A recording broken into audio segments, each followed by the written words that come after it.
শীতের এই সকালে যদি গরম গরম এরকম ধোঁয়া ওঠা মালপোয়া বা তেলের পিঠা খাওয়া যায় তাহলে কিন্তু সকালটা মন্দ হবে না। আসসালামু আলাইকুম, this is Bhabna from food story by Sakib and Bhabna and welcome to my channel. Hopefully আপনারা সবাই খুব ভালো আছেন। অ্যান্ড আজকে আমি আপনাদের সাথে শেয়ার করব কিভাবে মালপোয়া পিঠা তৈরি করতে হয়। এই পিঠাটা কিন্তু অনেক ইউনিক, আমি আমার মতন করে তৈরি করেছি। এক এক জায়গার মানুষ এক এক রকম করে তৈরি করে, কিন্তু আজকের এই ইউনিক পিঠাটি আপনারা যদি প্রথম থেকে শেষ পর্যন্ত দেখেন তাহলে আপনারাও কিন্তু এরকম পারফেক্ট মালপোয়া পিঠা তৈরি করতে পারবেন। So let's go to my kitchen. সবার প্রথমে আমাদের লাগবে হচ্ছে চালের গুঁড়ো, ময়দা এবং গুড়। চালের গুঁড়ো এবং ময়দার পরিমাণটা আমি আপনাদের সুবিধার জন্য একটুখানি বলে রাখি। আপনারা যদি 2 কাপ চালের গুঁড়ো ব্যবহার করেন সেই ক্ষেত্রে 1 কাপ ময়দা ব্যবহার করবেন।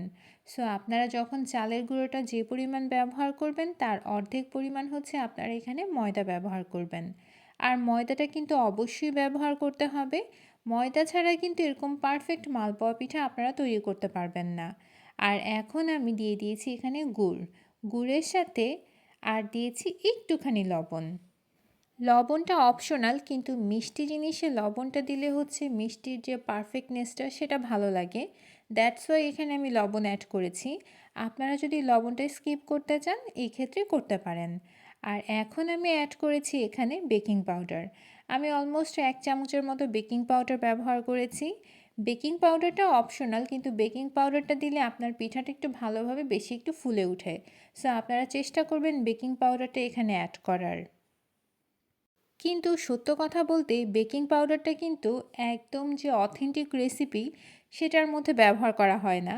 অর্থাৎ আমাদের মা খালারা কিন্তু বেকিং পাউডার দিয়ে মালপোয়া পিঠা তৈরি করতো না, তারা এইভাবেই হচ্ছে মালপোয়া পিঠাটা তৈরি করতো এবং তাদের এই পিঠাটাও কিন্তু অনেক বেশি ফুলতো। কিন্তু এখন আমরা আসলে বেকিং পাউডারটা ব্যবহার করি।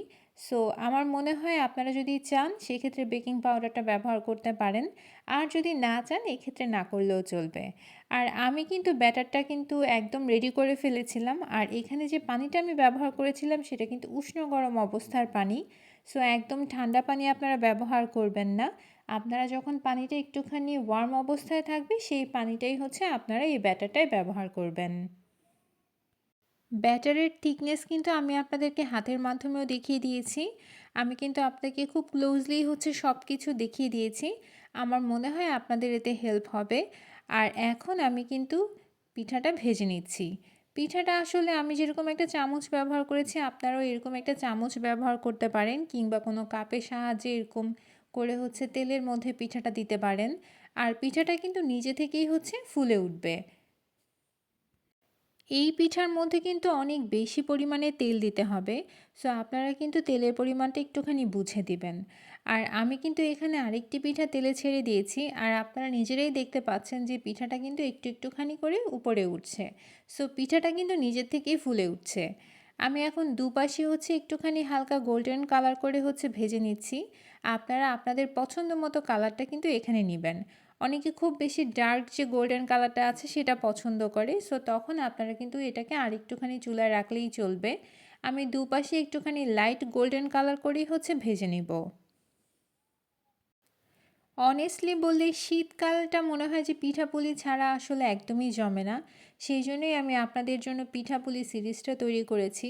আমি আশা করব যে আপনারা আমার পিঠাপুলি সিরিজের সকল ভিডিওগুলো দেখবেন। এছাড়াও কিন্তু আমি কিন্তু ভাপের মাধ্যমে স্টিম করেও অনেক পিঠা কিন্তু তৈরি করেছি।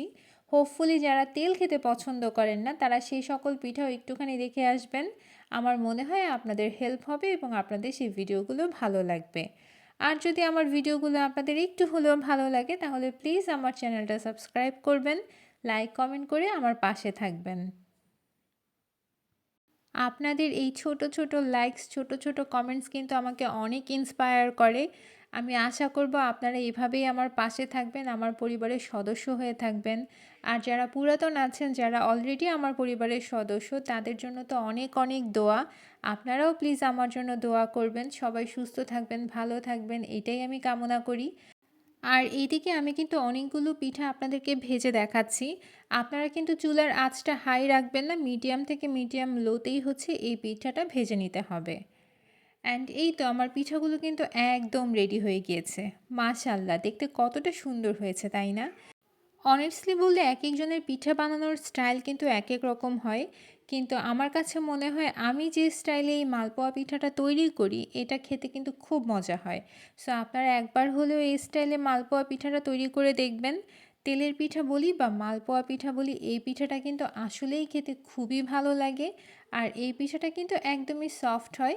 সো আপনারা যখন এটা খাবেন তখন মনে হবে যে আসলে খুব একটা হেভেনলি ফিল হবে। আর এখানে আমি কিন্তু আপনাদেরকে মালপোয়া পিঠাটা ভেঙেও দেখাচ্ছি যে এটা আসলে এক্স্যাক্টলি ভিতরে কেমন হয়েছে। হোপফুলি আজকের এই ভিডিওটি আপনাদের ভালো লেগেছে। আর এইরকম সহজ সহজ পিঠার রেসিপি পাওয়ার জন্য আমার চ্যানেলটা একটু হলেও ভিজিট করবেন। আমার চ্যানেলে কিন্তু বিভিন্ন ধরনের পিঠাপুলি ছাড়াও আরও বিভিন্ন ধরনের আইটেমের রান্নাবান্না রয়েছে। সো আমি চেষ্টা করি আপনাদের সাথে রান্নাগুলোকে খুব সহজভাবে প্রেজেন্ট করার। সো যারা একদম নতুন রাঁধুনি আছেন তারা চাইলে আমার চ্যানেলটা সাবস্ক্রাইব করে রাখবেন। আজ এই পর্যন্তই, ভালো থাকবেন। আল্লাহ হাফেজ।